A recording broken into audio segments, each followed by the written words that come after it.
Eh bien bonjour. Alors, les questions. Tu veux tirer la première, Mathilda? Vas-y. Tu m'en voudras pas? Non mais vas-y, donne, je voulais dire. Ambiance. Alors, attends, j'arrive pas à l'attraper. D'où vient votre désir de théâtre et ou de danse? Eh bien, je t'en prie.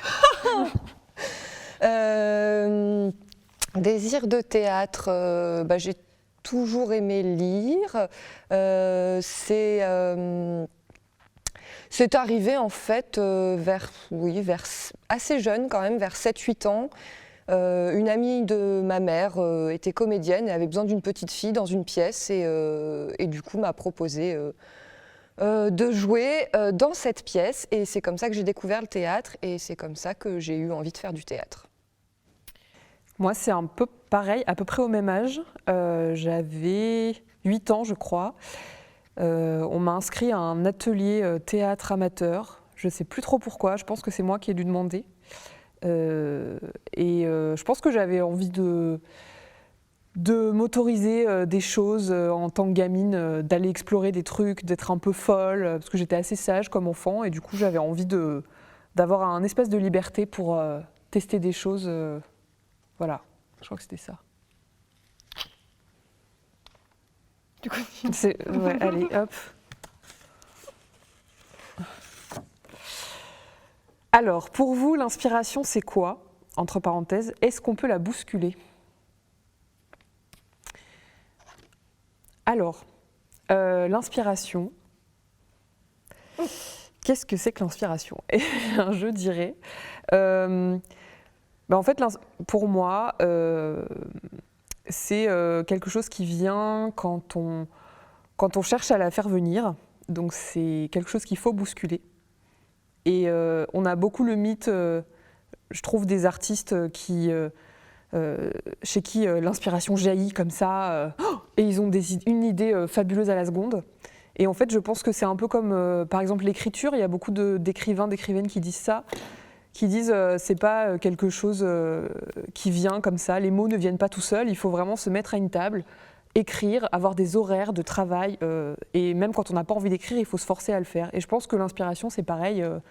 Et puis ça vient aussi beaucoup. Nous, dans le collectif, on discute beaucoup. Et du coup, forcément, ça vient aussi comme ça, avec les idées des autres, etc. Il y a des moments d'émulation, et puis il y a des moments où on n'est pas inspiré du tout. Et je pense qu'il faut un petit peu le travailler et lire des livres, regarder des films, des documentaires, etc. Voilà. Oui, moi je pourrais répondre la même chose. Pour moi, l'inspiration, finalement, c'est pas un truc qui vient de on ne sait où, c'est plutôt... en fait, l'inspiration, c'est le quotidien, finalement. C'est en vivant, simplement, qu'on a de l'inspiration, pour moi. C'est juste... et bien sûr qu'il faut la bousculer, et c'est parce que le quotidien est bousculé à un moment donné que l'inspiration vient sur une envie, un désir, voilà. Très bien. Question suivante, tiens, Hop.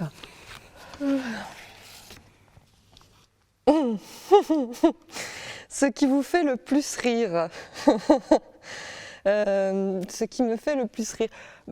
Après, je répondrai plutôt en mode qu'est-ce qui nous fait le plus rire dans le collectif, enfin toutes les deux. Ouais, j'ai envie de répondre ça. Parce que en fait, quand on monte un collectif, on se voit un petit peu tous les jours, un petit peu tout le temps. Et ce qui nous fait le plus rire, en fait, je crois que c'est tout ce qui est les petits échecs du quotidien.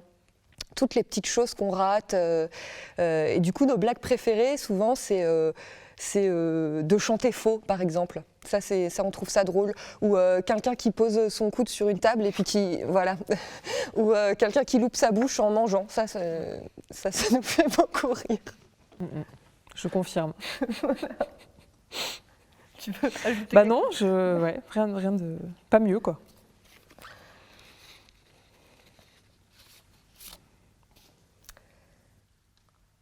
Ce qui vous inquiète le plus aujourd'hui. Dis donc, le rire. Et hop là. Et hop là.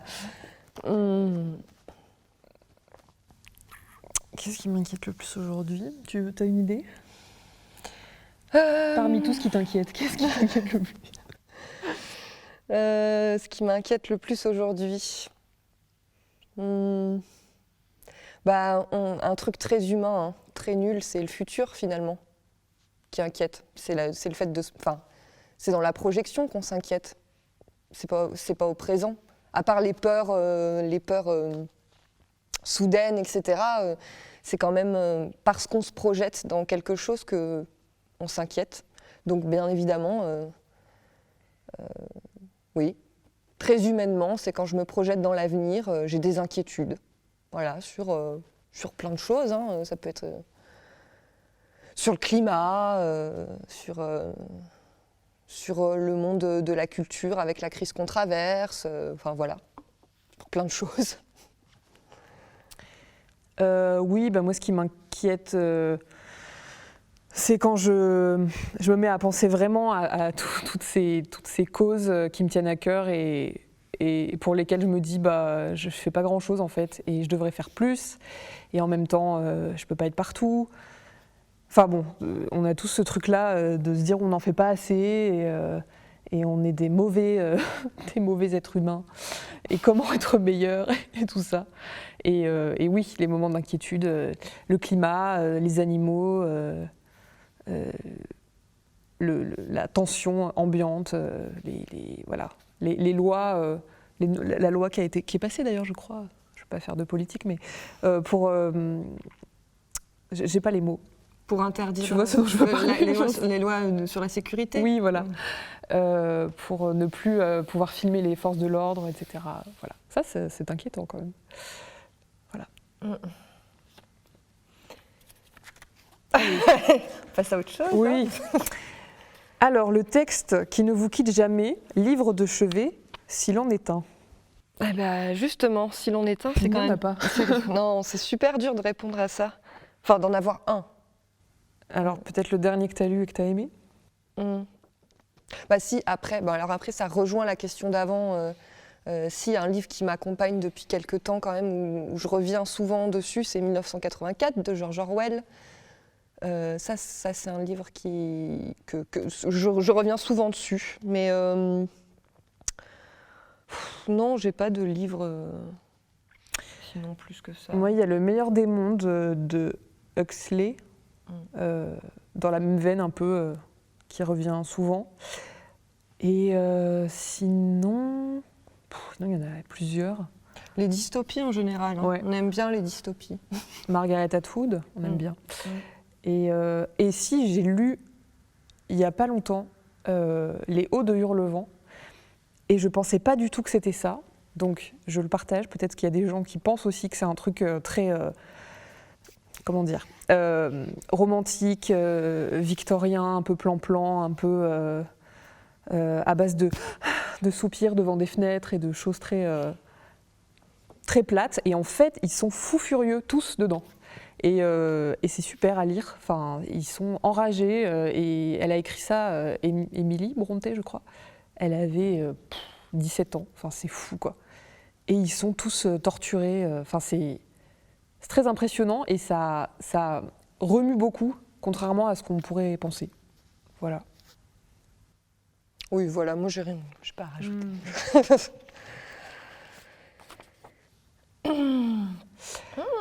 Votre première fois au théâtre et ou sur un plateau de danse en tant que spectateur et en tant qu'artiste? La première fois au théâtre, on en a parlé en tant qu'artiste. Oui. C'était jeune. Oui. Après, en tant que spectatrice, en fait, la première fois que j'ai vraiment vu un vrai spectacle professionnel, on va dire, j'étais au lycée. J'étais en seconde, en option théâtre, du coup, parce que mes parents n'allaient pas au théâtre, donc j'en ai pas vu avant ça. Et par contre, on allait en voir beaucoup au lycée du théâtre. Et oui, je me souviens de spectacles qui m'ont remué vraiment beaucoup à l'époque. Notamment, alors je ne sais plus de quel metteur en scène, mais je me souviens d'un spectacle qui s'appelait La Pompe Afrique, qui justement retraçait tout le procès de Total, etc., de toute cette histoire autour du pétrole en Afrique. Et enfin, c'est beaucoup plus large, ça met en question des politiques, etc. Et ce metteur en scène avait assisté au procès en se faisant passer pour un journaliste et avait retranscrit le procès en faisant tous les personnages sur scène. Il est assez connu et j'ai mangé son nom, mais je me souviens avoir été très marquée par cette chose-là. Ben moi, c'était un peu avant parce que ma mère aimait aller au théâtre, mais genre on y allait 3 fois par an, hein, c'était pas non plus... voilà. Et je pense que c'était le Footsbarn et j'étais au collège, je crois, j'avais 12-13 ans. L'homme qui rit du Footsbarn, qui m'a beaucoup marquée. Et j'avais vu, je crois, ça me revient, un peu avant, quand j'étais petite, une adaptation du Petit Chaperon Rouge qui était effrayante. C'était terrible, ça m'avait terrorisée. Le loup se déguisait en grand-mère et il ressemblait un petit peu à la... Alors je vais spoiler un film, est-ce que je peux spoiler un film? Il ressemblait un peu dans Psychose quand quelqu'un imite une grand-mère, je dis pas. Il avait une perruque et il hurlait, il se jetait, enfin, bon, et toute la salle avait été terrorisée, c'était pas du tout pour enfants et clairement il s'était planté en nous envoyant ici. Voilà, et depuis j'aime bien les films d'horreur, je pense que ça a joué. C'est sûr. L'autre métier dont vous vous sentez le plus proche? Bon, on n'a pas envie de faire un autre métier. L'autre, alors attends. Mais moi, le métier dont je me sens plus proche, c'est... mais après, c'est peut-être parce que je viens d'une famille qui est là-dedans, etc. C'est plutôt tout ce qui est social, en fait. Voilà, j'ai une sœur qui est EduxP. Et moi, c'est ce genre de métier dont je me sens proche et où j'ai la sensation que parfois, grâce au théâtre, je peux aussi agir à ce niveau-là. Voilà. Eh ben, moi, je dirais que c'est tout ce qui est chargé de diffusion, administratrice, oui. Voilà, tous les postes administratifs d'une compagnie. J'aimerais bien ne pas m'en sentir aussi proche parce que c'est dur et que quand il faut faire l'artistique et l'administratif, voilà.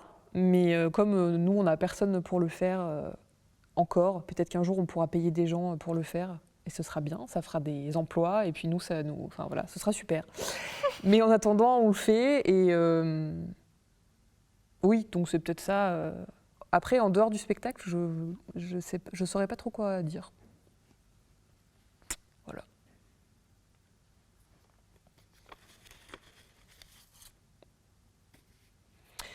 Quel sens donnez-vous à votre métier? Vous engage-t-il au-delà du plateau?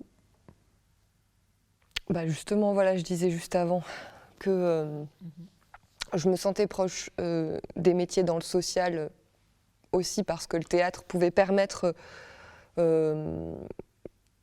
comment dire, de toucher certains publics, d'aller parler de certains sujets dans des lieux qui ne sont pas des lieux de théâtre. Donc c'est un sens que je donne à ce métier-là aussi quand même. Cette chose-là de pouvoir aller parler à des jeunes, par exemple, dans des lycées, à travers plein de choses, enfin, ou aussi en animant des ateliers, enfin, il y a plein de dispositifs possibles. Mais typiquement, nous, on est un collectif qui aimons parler de la singularité dans notre société, de la sexualité, de ces choses-là. Et typiquement, voilà, c'est des choses qui sont très intéressantes à aborder avec des jeunes. Donc voilà. Et voilà. Oui, alors le sens, moi je viens d'un milieu plutôt rural et je sais que le théâtre, ça m'a ouvert à plein de choses, ça m'a donné envie de de lire sur des choses différentes, d'avoir des débats que j'aurais peut-être pas eu, et puis ça m'a donné un espace d'expression, tout ça. Donc moi, c'est ça que je trouve hyper intéressant, et notamment quand on va jouer dans des endroits où il n'y a pas forcément beaucoup de salles de spectacle, où les gens ils vont pas forcément d'eux-mêmes, voilà. Et ben du coup d'avoir des retours ensuite, des gens qui te disent ah bah ça m'a permis de m'intéresser à tel sujet, ou ah tiens j'avais pas pensé à ça, ou juste qui viennent partager un moment d'empathie, ou qui viennent ressentir des choses, parce que c'est quand même du spectacle vivant, donc il y a des choses qui se passent vraiment tout de suite là dans l'immédiat, et oui, moi c'est ça que j'aimais bien quand j'allais au théâtre, enfin j'y vais toujours, mais je veux dire quand j'étais plus dans la campagne, et c'était un endroit où on exprimait ses émotions fort, etc. Et moi j'étais pas trop habituée à ça, et donc du coup il y avait un côté assez plaisant de découvrir ce truc-là. Et donc oui, ça engage au-delà du plateau aussi. Bah, elle l'a dit mieux que moi. Donc, si, bah, c'est la même chose. Donc.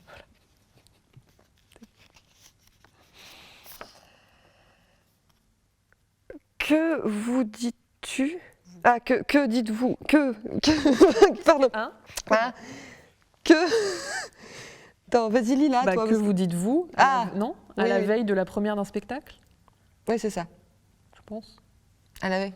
Bon, on a peur, hein. Non. Alors là... Oui. Qu'est-ce qu'on se dit? On a peur.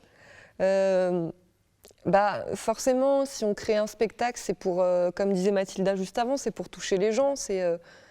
On espère toujours que ce qu'on va présenter, ça va interpeller d'une manière ou d'une autre, hein, d'ailleurs, hein, mais en tout cas au moins interpeller. Voilà, c'est ça qu'on se dit. On espère que le spectacle va rencontrer un public. Et voilà.